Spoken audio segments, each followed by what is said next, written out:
Bien, y reprogramamos la hora de consultorio porque por estos caprichos de la tecnología, bueno, así fue, pero no debemos dejar de estar atentos a nuestra salud.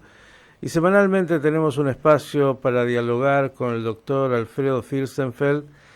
Y claro, hay enfermedades que tienen que ver con lo neurológico y él es un especialista, profesor justamente en esta materia que uno conoce más o conoce algo y que seguramente le teme, para uno o para los seres queridos.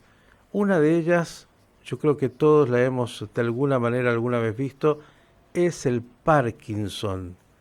Y claro, con toda la evolución que ha tenido la medicina, bueno, hay tratamientos, pero sigue siendo una enfermedad compleja. Vamos a ver si podemos hoy conocer un poquito más de esta enfermedad, sus síntomas, sus tratamientos, todo lo que nos pueda en pocos minutos contar el doctor Fürstenfeld. Doctor, buen día, ¿cómo le va? Buen día, Miguel. El retorno es muy bajito, yo escucho muy bajo. ¿Ustedes me escuchan bien a mí? Nosotros lo escuchamos bien. Nos han dicho esto varias veces que es una política de la empresa, no damos retorno. Dele, ¿qué nos dice qué nos Está dice muy bien. de el Parkinson, algo que hemos visto y que siempre está ahí como una preocupación para todos? Bien. A ver, James Parkinson, un médico inglés, en 1874 describe, hace un ensayo, hace una publicación, donde habla de shaking palsy, o sea, la parálisis agitante. Esto después se transforma en lo que de alguna manera se denomina enfermedad de Parkinson. Eh, Quiero hacer una aclaración que es, la gran mayoría de las personas, y esto incluye a profesionales de la medicina, hacen sinónimo de Parkinson o de enfermedad de Parkinson al temblor.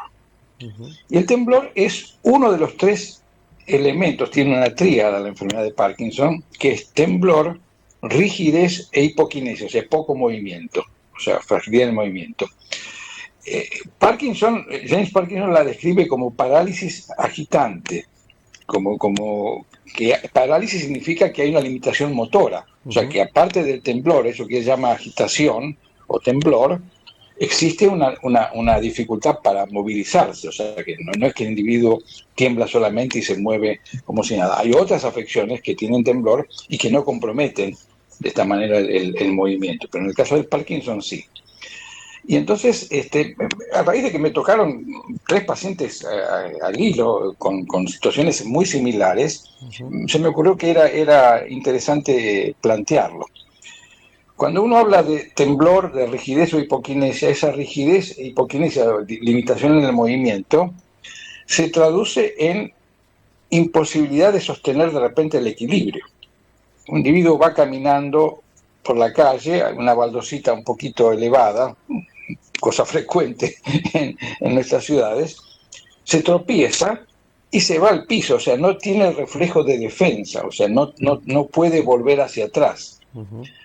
Y de repente una persona mayor se cae, termina con una fractura de cadera, de rodilla, de hombro, de muñeca o un traumatismo de cráneo. Los traumatólogos lo ven con frecuencia. ¿Y qué hacen? Bueno, hay que hacer un reemplazo de cadera, un reemplazo hay que actuar sobre la articulación mortificada, dañada. Ujú. Después viene la operación, es un éxito, pero a posteriori viene la rehabilitación. Y esa rehabilitación no es exitosa. A pesar de que se hizo todo bien, la prótesis es nueva, se colocó bien, pero todo fenómeno, pero la elasticidad muscular no responde. Y entonces esto es algo que vemos con frecuencia, que los traumatólogos ven este tipo de pacientes, hay un fracaso en la evolución del paciente, pero no se tiene en cuenta que esto se debe a lo que se llama rigidez extrapiramidal, que es la rigidez que produce el parkinsonismo.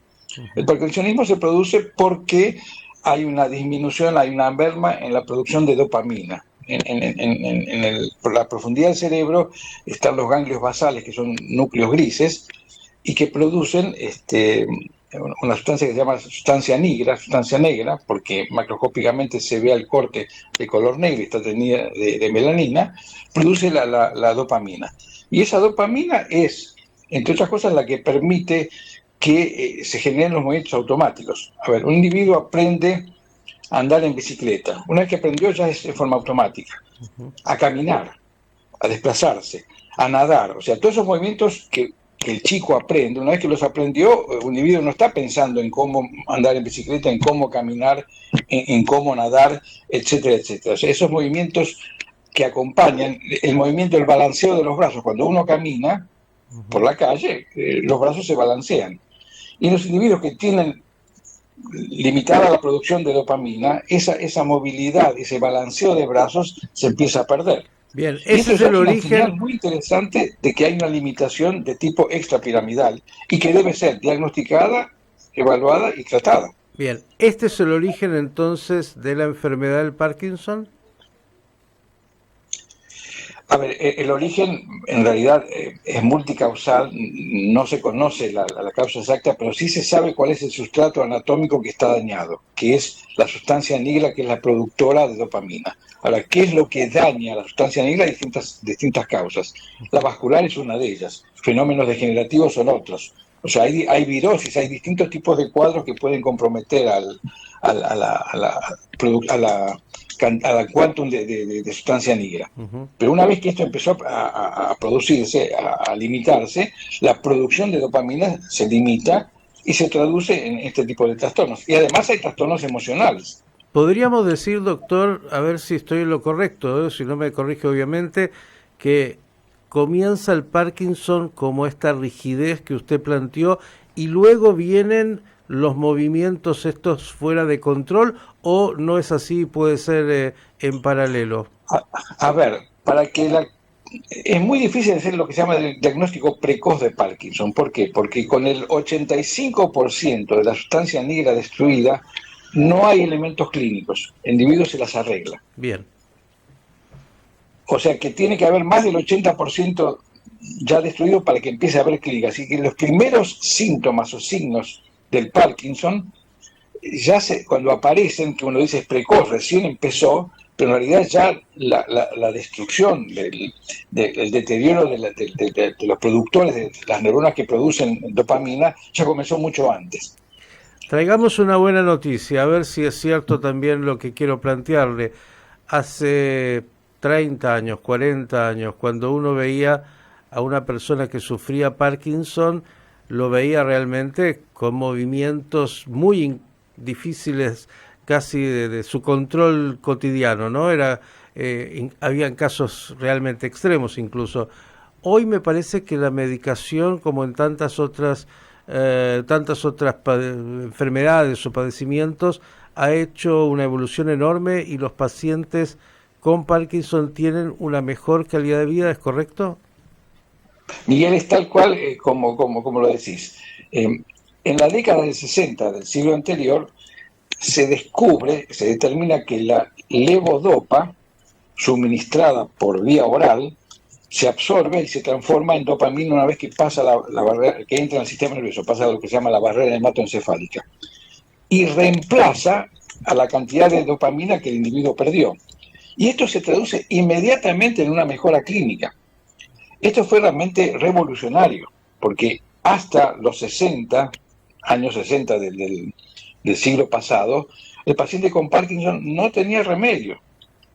Una vez que comenzaba el cuadro clínico, terminaba indefectiblemente postrado y fallecía por una afección recurrente, por una infección o lo que fuere, caídas, etcétera, etcétera. Pero hoy, con la levodopa, uno no puede hablar de curación porque no modifica el proceso, pero sí está reemplazando. Es como la nafta del auto.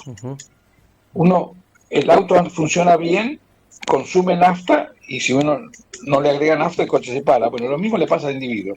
Y con una particularidad, la levodopa tiene una vida media muy corta, de 3 a 4 horas. Por eso, cuando el paciente empieza o es medicado con levodopa, tiene que hacer no menos de 4 tomas diarias para respetar esas 4 horas, porque a las 4 horas desaparece.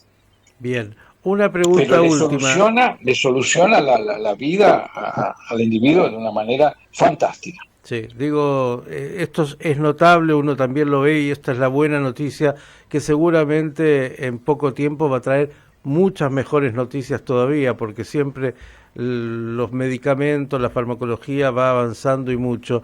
Una pregunta, usted dijo que las primeras señales, no hay posibilidad de hacer un diagnóstico precoz y las primeras señales aparecen cuando hay más de un 80% de destrucción de la masa negra y todo lo que y la pérdida de Sí. dopamina.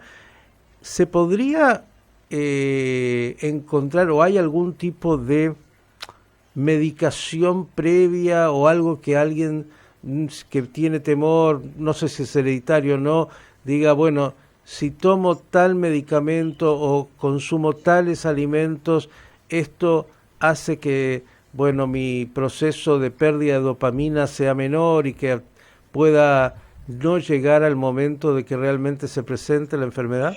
A ver, es un fenómeno degenerativo, donde influye obviamente el tiempo, la edad, los trastornos vasculares, etcétera, etcétera. Entre todas las medidas de prevención, el cuidado de la presión arterial, consumir vitaminas, hacer vida activa, o sea, todo lo que uno recomienda ayuda también a eso porque mejora el metabolismo de la zona. Indudablemente esto frena, pospone la aparición de los síntomas. Bien, como siempre, señores, lo que hay que hacer lo tenemos claro. Hoy hemos abordado con el doctor Fürstenfeld esta enfermedad, el Parkinson, que tenemos buenas noticias. Con el tratamiento hoy que la medicina permite, bueno, puede ser de alguna manera mitigado, aunque no curado. Llegará el día en el cual seguramente podamos vivir con Parkinson como es hoy, con mucho menos dificultades y con una mejor calidad de vida. Doctor, el agradecimiento de siempre, gracias y la seguimos. Muchas gracias, buen día, chao. El doctor Alfredo Fürstenfeld, hoy hablándonos de nada más ni nada menos que la enfermedad de Parkinson.